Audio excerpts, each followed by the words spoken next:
Io vorrei parlare dei sardi prima di parlare della Sardegna.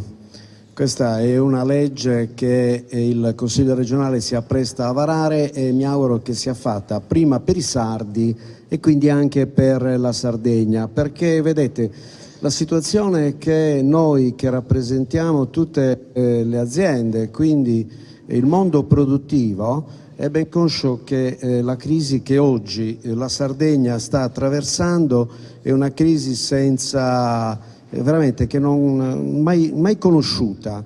Abbiamo uno spopolamento, abbiamo un invecchiamento, i giovani vanno via, la regione si sta impoverendo. Ecco, in questa situazione che cosa tutti noi possiamo fare? Certamente dare un contributo come oggi si sta chiedendo e i prossimi giorni si sta chiedendo. L'auspicio è quello che alla fine di questo contributo si arrivi a scegliere, si arrivi a decidere, perché quello che fa male è l'assenza di regole. Vedete, io ricordo circa 12 anni fa partecipai a un dibattito simile in occasione della presentazione del piano paesaggistico. C'è qui l'amico Renato Soru che aveva promosso questa norma. La prima cosa che io dissi è che era un bellissimo piano, però come è già stato ricordato in chi mi ha preceduto, Vincenzo Tiana, è la cornice. Allora noi abbiamo scelto una cornice dando poi il confinamento e il limite agli artisti per fare il quadro. Normalmente invece si dovrebbe procedere a realizzare il quadro e poi a fare la cornice. Allora da questo equivoco derivano che cosa? Deriva il fatto che i comuni non abbiano ancora adeguato i PUC al PPR, nonostante lo sforzo finanziario che la Regione ha fatto.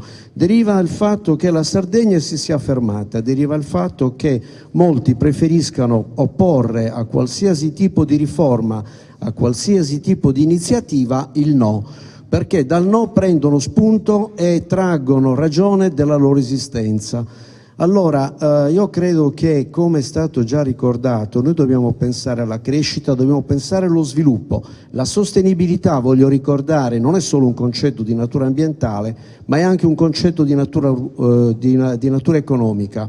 E l'urbanistica vuol dire trasformazione. Da quando l'uomo è nato sta trasformando il territorio, perché da esso vuole ricavare il proprio benessere. Ecco, quindi ritorniamo al concetto dei sardi. Allora, dire oggi che il turismo deve allontanarsi dalle coste per andare all'interno vuol dire impoverire quelle risorse naturali, e guardate che impoverendo qualcheduno non creiamo il benessere degli altri. Per fare un esempio, mi rendo conto abbastanza spinto, è come se noi volessimo togliere la cultura al professore per darla agli alunni. No. Non è così, non è impoverendo il professore che noi facciamo crescere gli alunni, è esattamente il contrario. Allora, se il turismo ha la necessità di rafforzare l'offerta sulle coste, e guardate che basta chiedere a qualunque operatore del settore e vi dirà che il turismo nel Nord Africa sta ripartendo, quindi quel grande vantaggio che noi abbiamo avuto negli anni passati lo perdiamo perché la competizione oggi si svolge sul servizio, sulla qualità, ma perché dobbiamo limitare ai servizi piuttosto che non alle camere un intervento nei 300 metri? Qual è la ratio?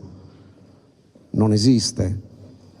Allora, se noi abbiamo mantenuto in tutti questi anni le coste al 27% dell'utilizzo, io credo che sia grazie anche agli imprenditori che hanno ben capito questi concetti prima degli altri. Se oggi noi possiamo offrire ancora un ambiente di questo tipo è perché i sardi hanno deciso di far questo. Oggi c'è la necessità di inquadrare e di governare il territorio. Questo è fondamentale. In questi ultimi anni abbiamo visto 3 giunte che si sono poste questo obiettivo. La giunta del presidente Soru, che al termine è caduta sulla legge urbanistica. Il Presidente Cappellacci si era posto come obiettivo, come uno dei obiettivi prioritari, quello della legge urbanistica e l'ha emanata in limine mortis e quindi è decaduta. Con il Presidente Pigliaru noi facemmo in un confronto durante il periodo elettorale un incontro in Confindustria. Tra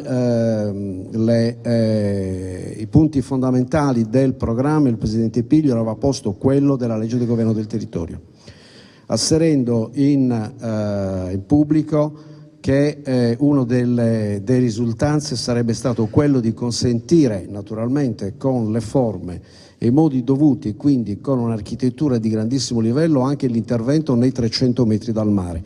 Noi questo non lo dimentichiamo, siamo certi che il Consiglio regionale vorrà, al termine di questo dibattito pubblico, procedere velocemente all'approvazione di una legge che finalmente detterà le regole, finalmente consentirà ai comuni di adeguare il PUC, finalmente consentirà a chi vuole investire in questa bellissima terra di farlo.